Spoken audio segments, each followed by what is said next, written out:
What is going on, Human Hope Familia? This is episode 116 of the Human Hope Podcast, and I got one thing for you. Men, women, and children, hope is in the building. Hey! That's right. Come on, come on. Men, women, and children, hope is in the building. Men, women, and children, hope is in the hope is in the hope is in the hope is in the hope is in the building. Oh man, I'm getting braver and braver as the days go by. As I'm barreling towards 50 years old, I don't know. I got a new swagger in me. I got a new swagger in me. It's like things just I gotta shame my game anymore. You know, if I want to be a rapper, men, women, and children, hope is in the building. Like if I want to be a rapper, then I'm gonna be a rapper, which is where we find ourselves. I also find myself, if you're watching on YouTube, I'm holding the side of my face. Just a few days past when I got a tooth extracted. That was a whole thing, wasn't it? That was a whole thing. Instagram, you followed along the journey of my poor little tooth. Here, if you're in your 20s and 30s, take care of your mouth. Take care of your teeth. Because if not, you're going to have to live the life that I'm living, which is emergency dental procedures way too often. And so if I'm speaking a little bit out of the right side of my mouth, just know that I'm trying to let the left side of my mouth heal. And there's all kinds of gross stuff I'm not going to get into as to what's happening in my mouth right now as they've extracted it and I'm letting things heal. But anyway, so if you hear me lisping or a couple things, just know that's why I got a tooth yanked. Also, hello. I went back and watched the videos of myself directly after my procedure. And I apologize to my mom, my grandma, my great grandma, and all my distant relatives and the generations that have gone before me for my intoxicated state on Instagram. I was a hot mess. A hot mess. But it's kind of funny, but I was drunk. I was literally drunk and just Insta-storing. I announced that I was going to be on a summer worship tour while drunk. Literally. While intoxicated, I was like, hey, come meet me on the Phil Wickham Brandon Lake tour, which, by the way, big news, Human Hope Familia, I'm going to be on the Brandon Lake Phil Wickham tour, not intoxicated from the drugs that the dentist gave me. I shall be completely sober and sober and dropping some words on y'all. I mean, let's just look it up right here. Summer worship nights with Phil Wickham and Brandon Lake and Carlos Enrique Whittier Guzman and Chivo Cabello. I'm pumped. We're going to be starting in August. I'm doing 16 dates with Phil Wickham and Brandon Lake, and I'm going to be dropping my Human Hope message in these arenas. It's an arena tour. If you guys go to summerworshipnightstour.com, I think, or just go to my website, you can buy tickets. But we're going all over. If I didn't get to see you and give you a hug on the Here For You tour with Annie and myself headlining that tour, I'm not headlining this tour. I'm just coming out there to drop a 25-minute message on all y'all's heads. But I'd love to see you. We're doing August, Tampa, Florida, Charlotte, North Carolina, Norfolk, Virginia, Newark, New Jersey, Minneapolis, Minnesota, Chicago, Illinois, Indianapolis, Indiana, Reading, Pennsylvania. That's sold out. Nashville, Tennessee. Oh, I think Charlotte sold out too. New Orleans, Louisiana, San Antonio, Texas, Fort Worth, Texas, Ontario, California, Fresno, California, Sacramento, California, San Diego, California. And these are all arenas. So I don't know. It's going to be cool. It's going to be different to be talking to, 5,000 plus people in arenas every night. But I'm excited. What an opportunity I have. What an opportunity I have. and how grateful I actually am that I get to do this. You know, a lot of countries, I wouldn't be able to do this. I wouldn't be able to like get on stage and talk about my faith. I'm speaking more in the faith space than I have in the last month plus the month of August. I will have spoken more in the faith space in 2 months than I have in the last 2 years. And I think I'm okay. I think I'm healing a little bit from some of the hurt that I maybe waded through in 2020, 2021, 2022, 2023. So I'm pumped. So please join me on the road. I would love to see you all out there. I think KB is going to be out on a couple dates. We are Messenger is going to be out on a couple dates as well. And it's going to be a great night. It's going to be a great night. If you, again, I'm a safe place for you. If you're like, man, yo, Los, I don't know if I can do this like worship music thing, church thing. Trust me, you can come to these things and I will make it safe for you. If you just want to kind of put your toe back in, if you're like, man, I do kind of miss some of that. Come on. I would love to see you. And we're going to be doing some, on a couple of these days, we're going to be doing some kind of leveled up Insta Familia meetups. Y'all know I love Insta Familia meetups and I love kind of texting or DMing you guys, not DMing, putting on my story 2 hours before I'm at a bar. Hey, at 10 p.m., meet me at the Sacramento Brewery. How many Insta Familia will show up? And, 20 people will show up.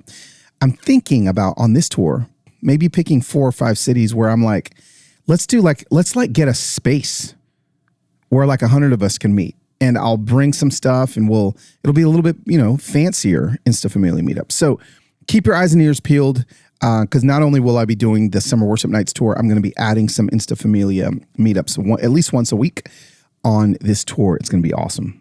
Okay, so you've read the title of the podcast, what I'm calling this episode. But I feel like I kind of want to start this conversation off by maybe unpacking some of my feelings around when I hear something like this. Ready? Here we go.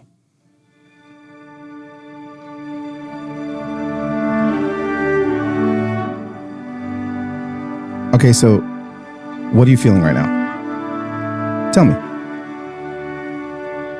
When I hear this, my heart is kind of swelling with like patriotism.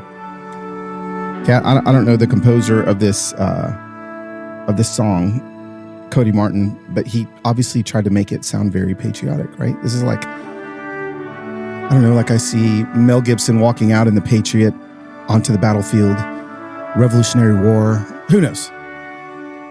This music makes me feel something, makes me feel a semblance of pride in where we live. And I say where we live. I know not all of you live in America, but I wanted to play that. Hey, I wanted to play this because it is moving. It's beautiful. And it does it raises some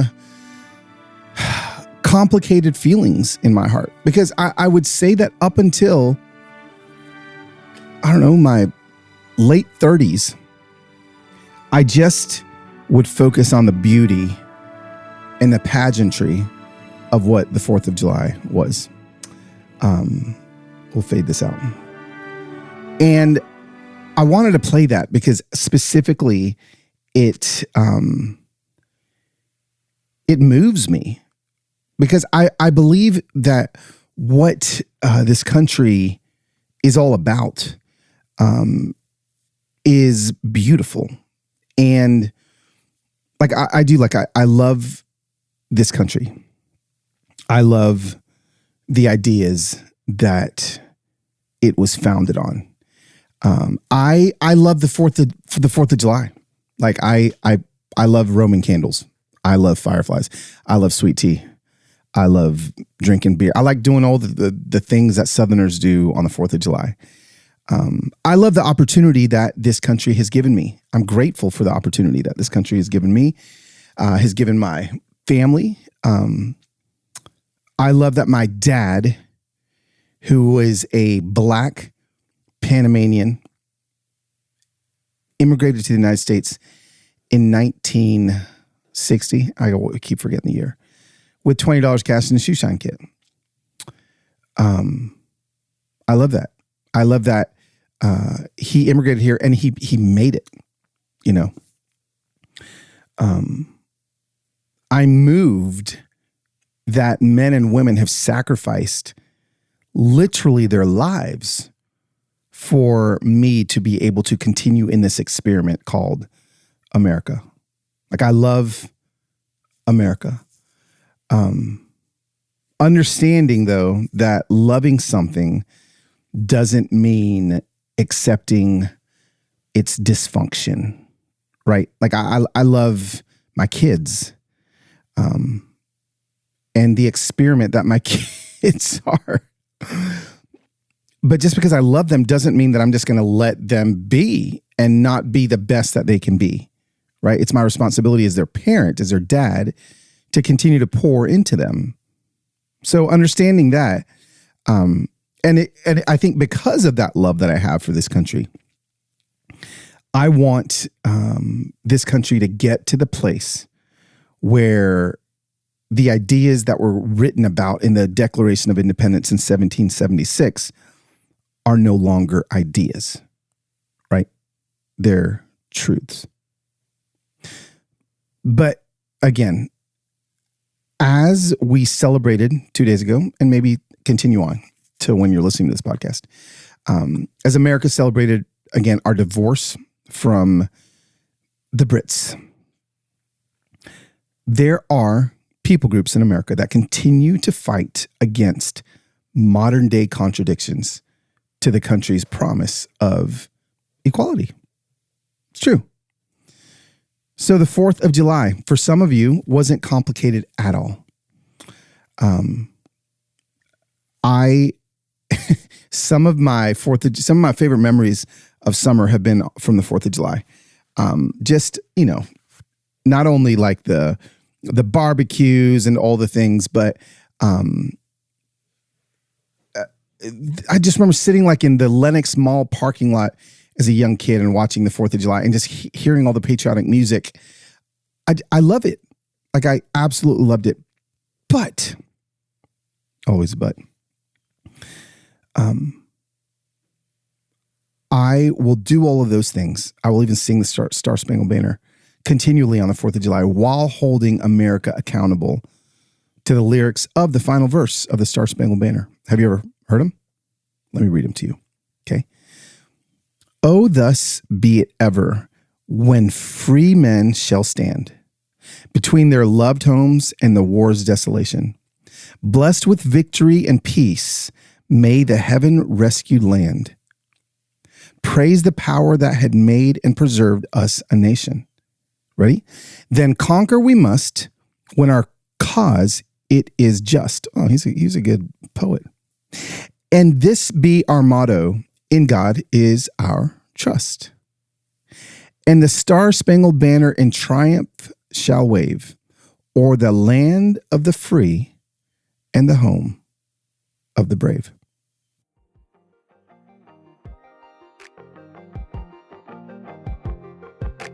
Our first partner on today's show is Athletic Greens. Y'all know I take AG1 by Athletic Greens literally every single day because I tell you, I take it every single day for my gut. I have tried everything. I literally tried everything. Got the colonoscopy, got on the, acid reducers, all the things, and finally took AG1. And literally my nausea and heartburn began to go away. I take AG1 in the morning because it's just the most, for me, it makes the most sense to take it in the morning.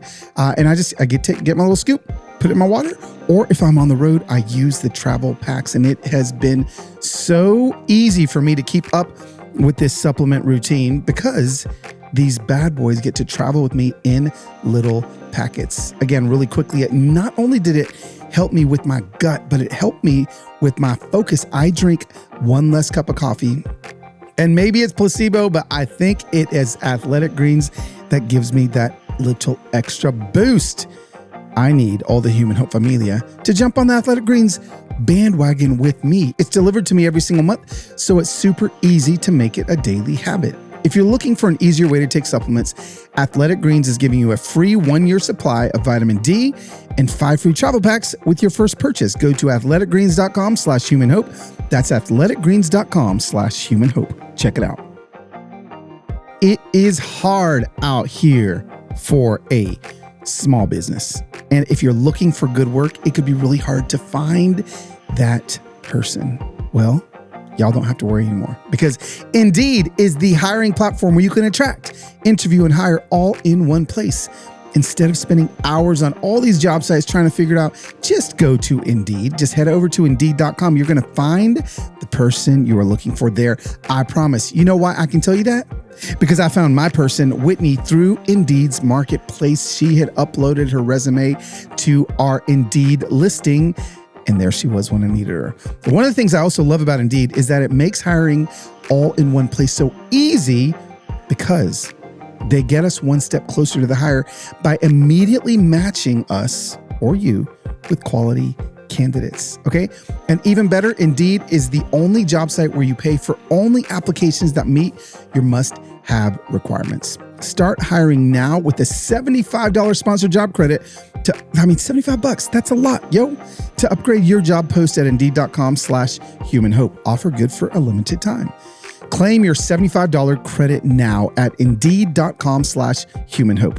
Just go to Indeed.com/humanhope and support the show by saying you heard about it on this podcast. Indeed.com/humanhope. Terms and conditions apply. Need to hire? You need Indeed.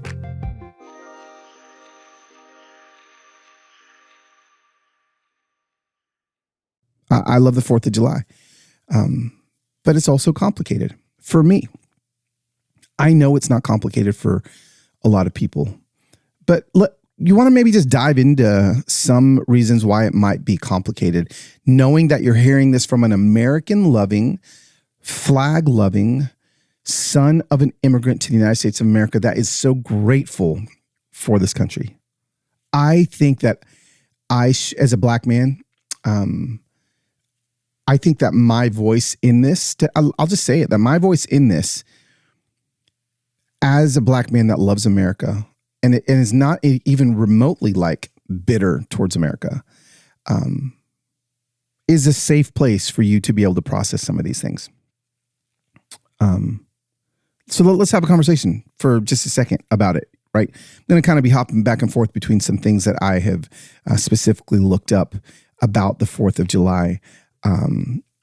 But remembering that, like, the ideas and principles that our country was founded on will, I believe, propel us forward to finally one day land in a place where those ideas and principles are actually happening in our country, right? Have we come a long way?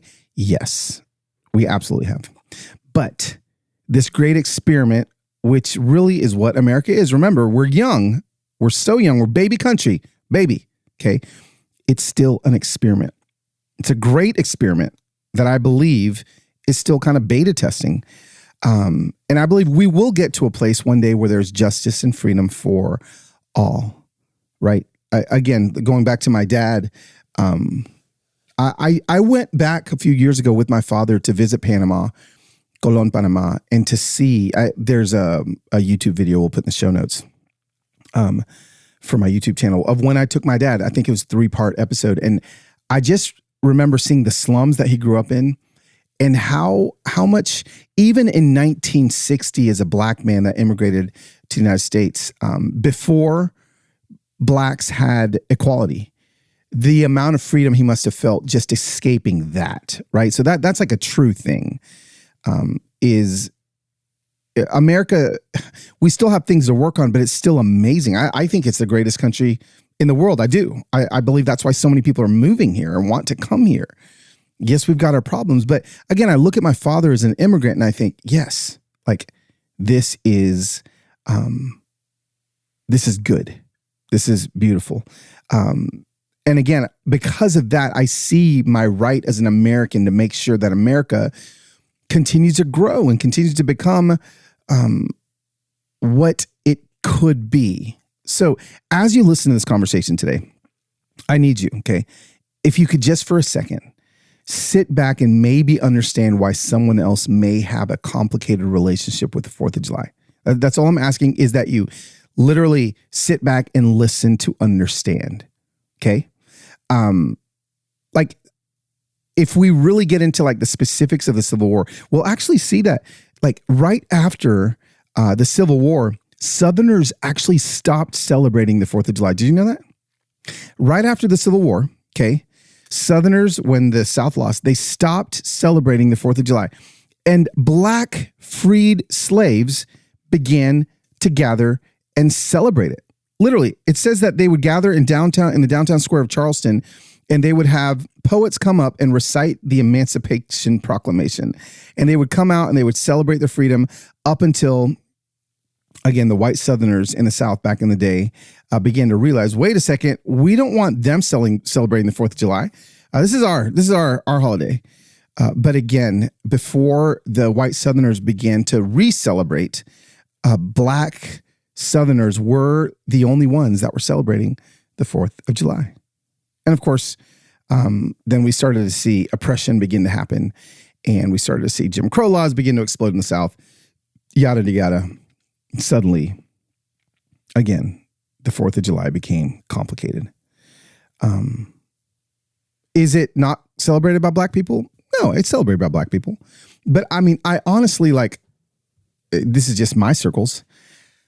When I'm with my Black friends, I don't know if the 4th of July is more a celebration of independence or it's just a celebration, like another day to get together and have a barbecue and light some fireworks. And yeah, you know. Okay, so if you will do me the favor, we're going to dive in a little bit into what this actually looks like. Let's start with somebody that made it, that was living in America and kind of presents both points of view. When I say both points of view, was actually impressed by the founding fathers while being born a slave. Can you imagine being impressed by the founding fathers while being born a slave? And that would be Frederick Douglass. I believe that in his famous speech that he gave on July 5th, hold on, when was it? It was July the 5th. I want to get the date right. Sorry. July the 5th, 1852. Now, why is this important? It's because this is before, again, years before the Emancipation Proclamation. He's given this speech to the Ladies Anti-Slavery Society of Rochester, New York. Okay, so they invited Frederick Douglass, who was born a slave and was a free man now, to speak. But instead of July 4th, he opted for July 5th. Why would he do that? Well, I mean, I'll let you guess.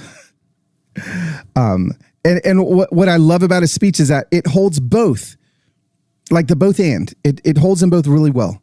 The both and of the 4th of July. The ideas set forth in the Declaration of Independence are amazing in theory, but obviously when Frederick Douglass gave the speech, were hypocritical and demeaning in practice because Black Americans were not included. Let's look at his speech for a second. Okay. I want to read you maybe the most famous passage where Douglass discussed what it felt like to see all these amazing festivities and to know independence was not a given for people like him. Okay. Now, again, I don't sound like Frederick Douglass. I'm sure I've never heard Frederick Douglass. I don't know. Maybe there's a recording, so I'm not going to try to read it like him. But I just want you to remember that this was before the Civil War. Okay, before. This is what he said about the 4th of July. What have I, or those I represent, to do with our national independence? Are the great principles of political freedom and of natural justice embodied in that Declaration of Independence extended to us? And am I therefore called upon to bring our humble offering to the national altar, to confess the benefits and express devout gratitude for the blessings resulting from your independence to us. I say it with a sad sense of the disparity between us. I am not included within the pale of glorious anniversary. Your high independence only reveals the immeasurable distance between us. The blessings in which you this day rejoice are not enjoyed in common. The rich inheritance of justice, liberty, prosperity, and independence bequeathed by your fathers is shared by you, not by me. The sunlight that brought light and healing to you has brought stripes and death to me. This 4th of July is yours, not mine. You may rejoice. I must mourn. What to the American slave is your 4th of July? I answer, a day that reveals to him more than all other days in the year, the gross injustice and cruelty to which he is the constant victim. To him, your celebration is a sham, your boasted liberty, an unholy license, your national greatness, swelling vanity, your sounds of rejoicing are empty and heartless. Your denunciation of tyrants, brass-fronted impudence, your shouts of liberty and equality, hollow mockery, your prayers and hymns, your sermons and thanksgivings, with all your religious parade, are to him mere bombast, fraud, deception, impiety, and hypocrisy. A thin veil to cover up crimes which would disgrace a nation of savages. There is not a nation on the earth guilty of practices more shocking and bloody than are the people of the United States at this very hour. Now, that's some heavy stuff, Mr. Douglas. Heavy. But remember, this was before the Civil War, right? Now, the message that Douglas was giving, it wasn't new. Douglas is promoting these ideas constantly. There's a couple of historians that say that he knew that 4th of July was a great hook, and he expected this speech to be a hit. He actually had it printed immediately after delivering it, and then went out on the road and sold it for 50 cents a copy, or 6 for $100. Literally, that's amazing, hustler. Let's go.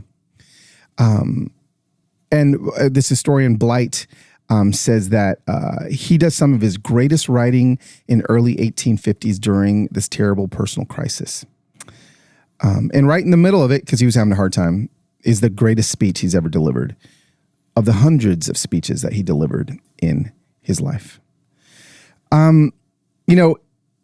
That speech, I think, lays the groundwork for the complication of celebrating the Declaration of Independence.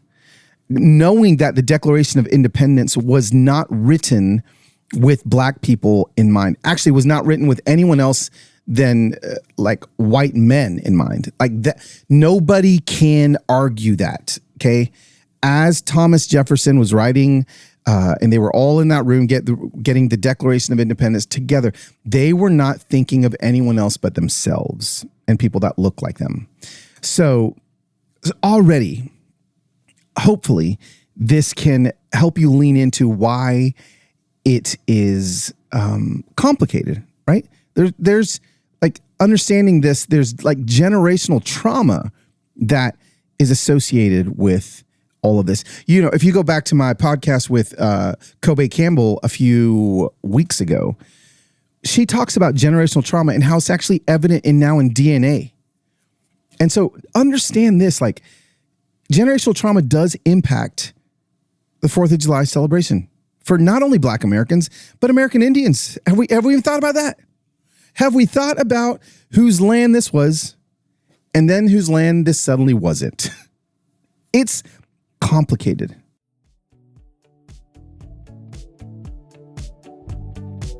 Just the other day, it came back in the mail, my hiya.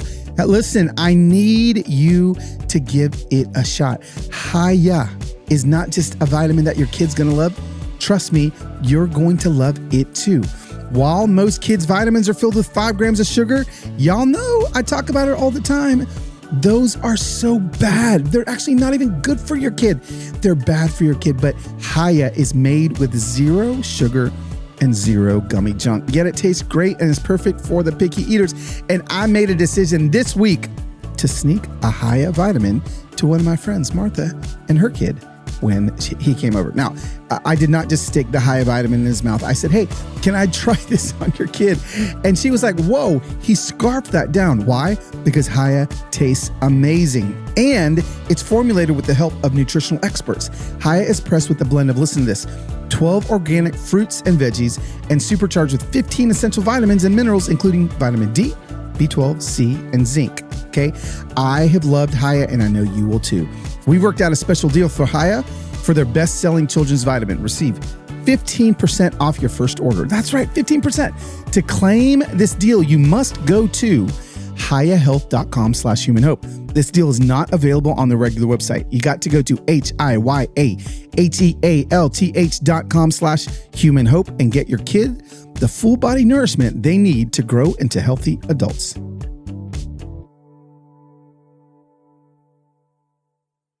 And I guess what I want to do is I want to complicate it for everybody. Just because it's complicated doesn't mean you can't celebrate it. Just because it's complicated doesn't mean that it's not something that you love and appreciate and enjoy. But the fact that America is still wrestling with equality and freedom proves that there is still work to be done, but also shows us that equality is a value that we still want to actualize as a country and are willing to struggle with until that happens, which to me, I don't know, it's kind of hopeful. I found when I was researching this that the first news, like when the Declaration of Independence was declared, okay, first of all, you got to think about it. 1776, July 15th, the signing of the Declaration of Independence was front page news of the New York Gazette and the Weekly Mercury. Okay, so front page news, July 15th, 1776. The newspaper ran the text in full and reported that the Declaration has been read to the Continental Army's New York Regiment, led by our man, George Washington. Now, so imagine for a second, on the front page of this newspaper, you got the Declaration of Independence, July 15th, 1776. Also on the front page of the newspaper, there were 2 freedom notices of a different sort. One offered a reward for a 21-year-old black man named Prince, who'd escaped his enslavers and was supposedly had gone towards Rye, New York, or entered the army. The other featured 2 brothers, Nathaniel and Jacob, who had escaped from separate enslavers near Long Island, New York. So here we are, the Declaration of Independence in 1776, being run in a newspaper with 2 kind of search warrants for slaves. So obviously, I mean, just that in and of itself, I don't know if you knew, I didn't know that until I did a little bit of research. Knowing that happened just should give you pause when you wonder, well, why can't you just celebrate? Because it was not written for me. I'm actually, when I think of the founding fathers, I don't hold, this is me personally, this could be anyway. I don't hold like resentment. I don't think that they knew better. Now, is that an excuse? Absolutely not. But it's what they were raised as. It's all they knew. Obviously, if the founding fathers were alive in 2023, which they're not, and they were born in the last 100 years, I think they would have had a completely different view of humanity and what it means to not own people. So I wanted to give you that little nugget because I think that's an important thing for us to understand, that when the Declaration of Independence was published, it was also published along two missing slave announcements. Now let's flip it for a second. Okay, so let's think about this for a second. For slaves that were in Thomas Jefferson's house, their enslaver was literally writing the Declaration of Independence without considering them at all to fall underneath it. I mean, think about that. They're bringing him water, serving him as he's writing this. So it literally fell nowhere in his radar. Now, even, okay, instead of neglecting the 4th of July, Black Americans used to, and even still do, advocate and use it to advocate for their own freedom, citing the Declaration of Independence to aid their cause. I literally think that we should read the Declaration of Independence and apply it to every single person that is an American. Black activist Martin Delaney says this, and I think this is true, that true patriotism and love of country requires technique. No, say that again. He says this, that true patriotism and love of country requires critique. It actually does. Now, let's think, now, how about immigrants? Okay, we've talked about Black Americans. We've talked about Native Americans a little bit. We'll talk a little bit more in a second with them. But what about immigrants? Like people like my dad. What about their complicated relationship with the 4th of July? There's actually a news article in NPR that has it's titled 6 Immigrants Reflect on Their Complicated Relationship with the 4th of July. And this was from 2022. It says, for immigrants to the U.S., the 4th of July brings mixed emotions. Typically marked with barbecues and fireworks, the holiday is a celebration of the country's independence, 1776. This year, 6 immigrants reflect on what the day means to them and how that meaning has evolved in recent years. Okay, so there's an immigrant from Sri Lanka that arrived in the United States in July 4th, 1991. Alresh is his name. And he said, initially we celebrated our arrival here and we did the pageantry, the hot dogs and hamburgers. And even once I joined the military, it was so much more post 9/11. Of course, as the decades wore on and I spent more time overseas in the Middle East, it made me change my viewpoint. And now it's more of a day that I remember how I got here. I don't know if I can really celebrate at the moment because over the last couple years, and this is important, okay? I've talked about this on Instagram before.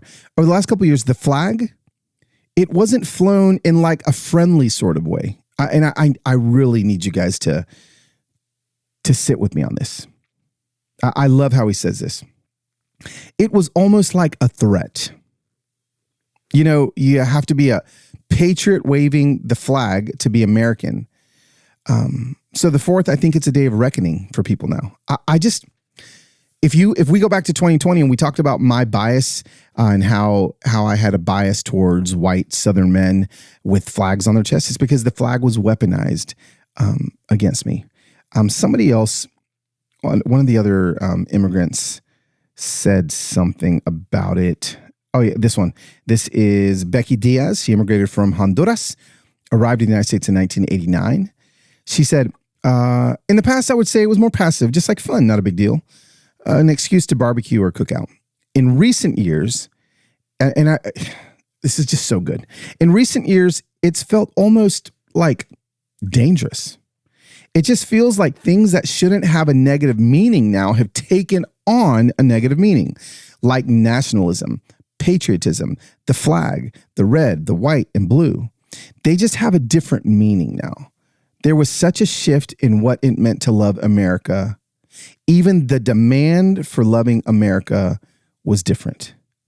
I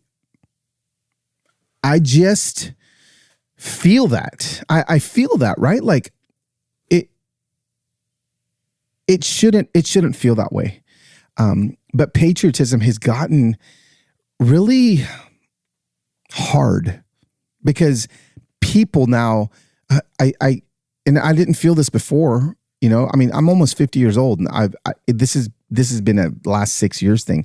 It hasn't felt like in order to be patriotic, you had to have a certain view of America. It just felt like listen, if you're any politician or you are American, you can love America without having to believe certain things, but that's just shifted. So again, I want people to understand that when criticism is there, it's at least for me, it's not from a place of I hate this country or screw this country, but just like she says, Becky says, she says, it's from a place of disappointment because this family is country. So there's a few more on there if you guys want to click on the link and find those. I think it'd be helpful. Now, real quickly, do American Indians celebrate the 4th of July? How do Native Americans observe the 4th of July? It's also complicated for them too, right? Like, I just want us to see how complicated it should be for everybody. Perhaps the most quoted language in the Declaration of Independence is the statement that all men are created equal. But many Native Americans remember the signer's final grievance against the king. Ready? This is from Declaration of Independence.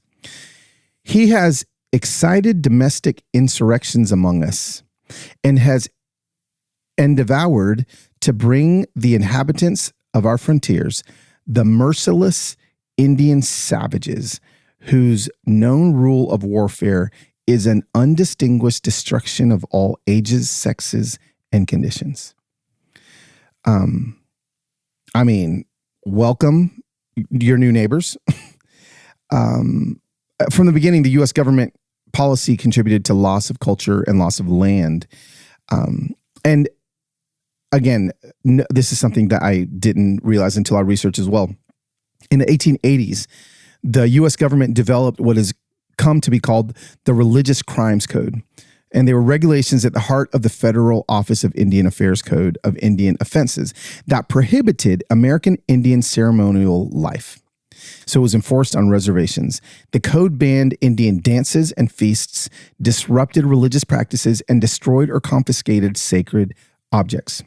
Under threat of imprisonment and the withholding of treaty rations, the Secretary of the Interior issued the regulations in 1884, 1894, and 1904. And Indian superintendents and agents implemented them until the mid-1930s. For 50 years, Indian spiritual ceremonies were held in secret or ceased to exist. Now, watch this. In response to this policy of the suppression, some tribes saw the 4th of July. They saw the 4th of July and they said, wait a second.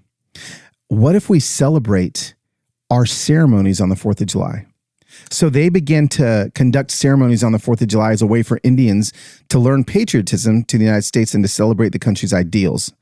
So that history is why a disproportionate number of American Indian tribal gatherings take place on or near the 4th of July, because the superintendents in all these territories forced the Native Americans to celebrate the 4th of July.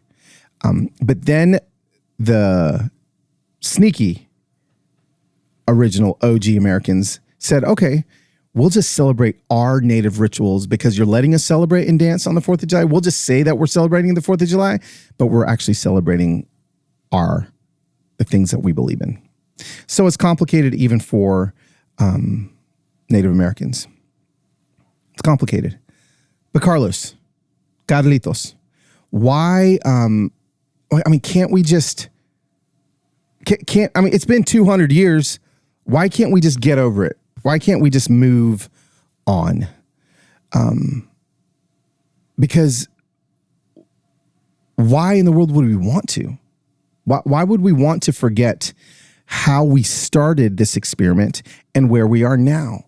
The data point of America is the beginning, is 1776. So now in 2023, we've got, we can look at the map and we can look and say, hey, we've come so far, and I believe we still have a ways to go. And if we're still celebrating something that happened 300 years ago, Why is it so absurd to think that a people group would still be affected by something that happened 200 years ago with, let's be honest, ramifications that are still being experienced today?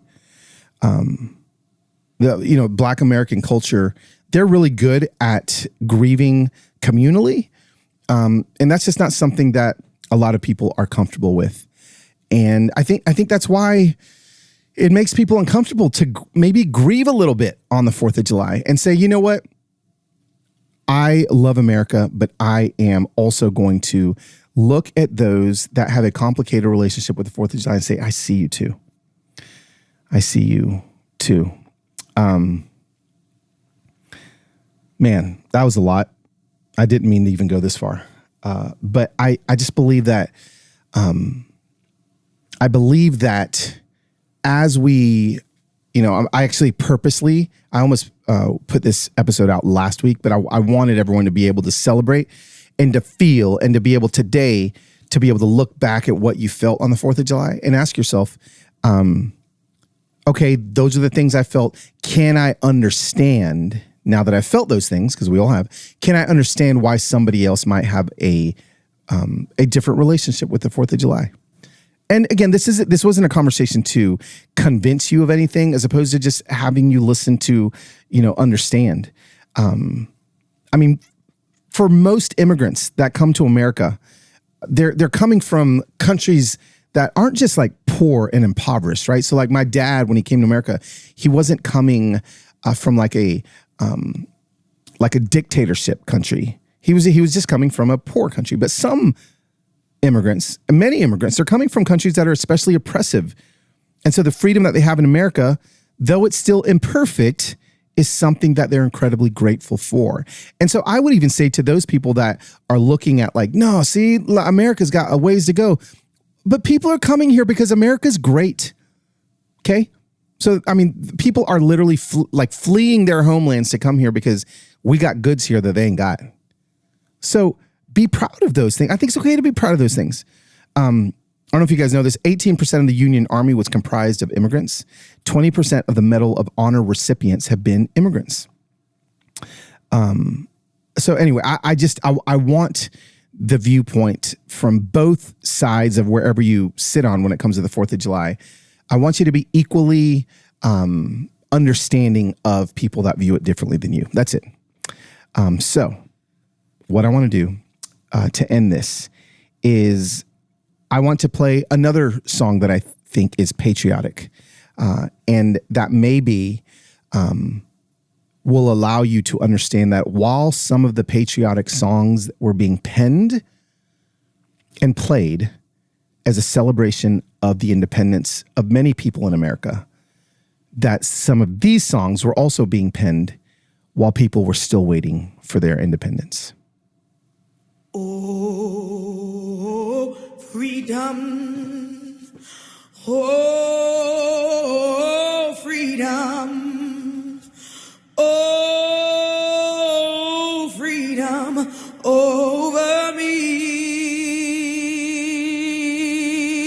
And before I be a slave, I'll be buried in my grave and go home to my Lord and be free.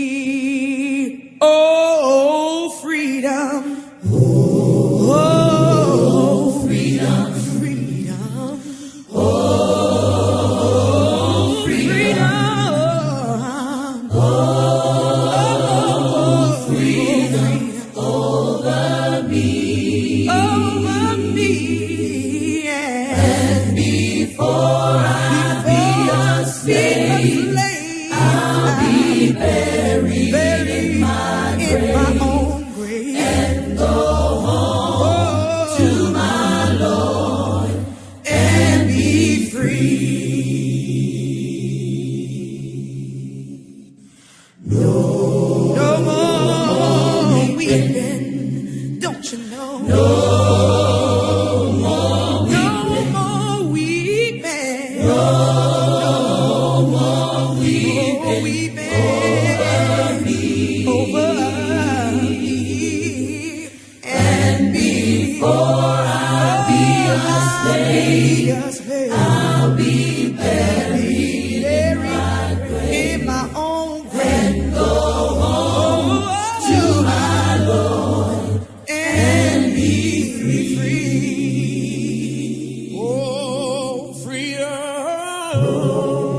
So with that thought of freedom, I want to say to everyone listening to the podcast, I'm grateful that you lean into these conversations with me.